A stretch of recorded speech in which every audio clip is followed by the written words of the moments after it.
Salut à tous, on se retrouve ce soir pour une nouvelle opportunité d'action en trading. Alors ce soir, ce sera sur l'action Tesla que tout le monde connaît, le fabricant de véhicules électriques, la société d'Elon Musk. Alors pourquoi je vais prendre une position? Parce que là, je vais prendre une position dessus. À titre personnel, hein, donc ça c'est mon choix perso, moi je vous fais pas de conseils en investissement, voilà, je vous dis que peut-être il y a une opportunité à prendre dessus. Maintenant, il faudra faire vos propres choix et ce sera à vos risques et périls.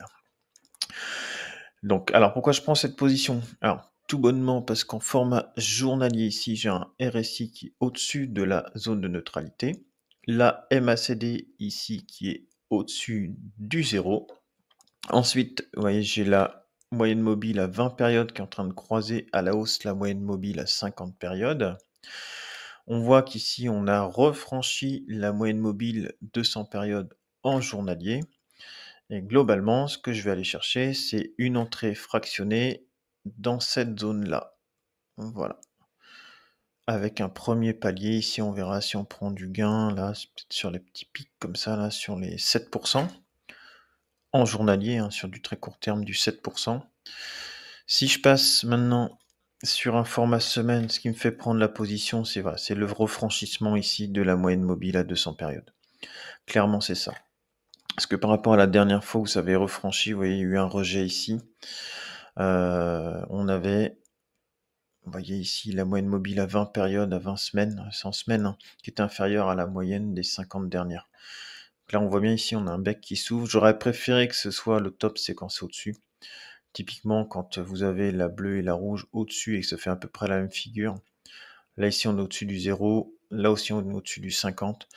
Donc, globalement, on est pas mal. Et je pense qu'il y a un coup à jouer. La dernière fois, si on prend un format semaine, le top, c'est ça. Je trouve comme figure, là, vous rentrez là, sur un endroit comme ça.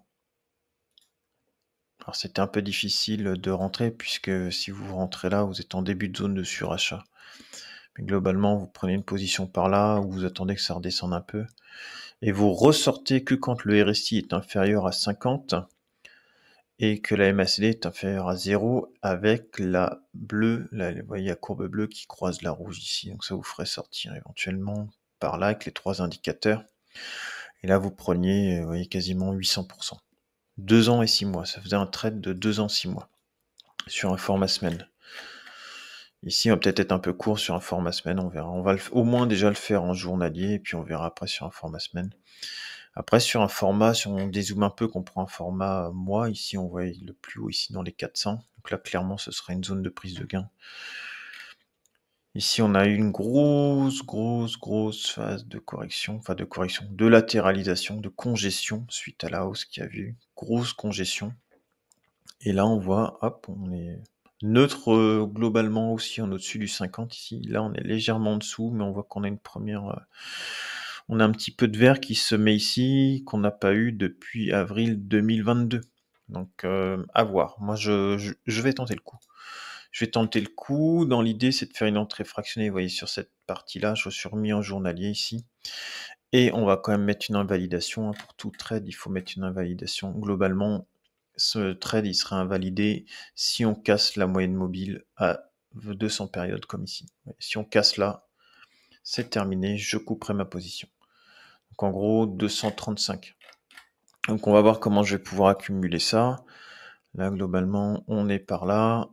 Ça vous fait une perte potentielle sous la 6%, sous la moyenne mobile à 200 périodes. Je vais quand même laisser un petit peu de marge en dessous, 6-8% max en dessous.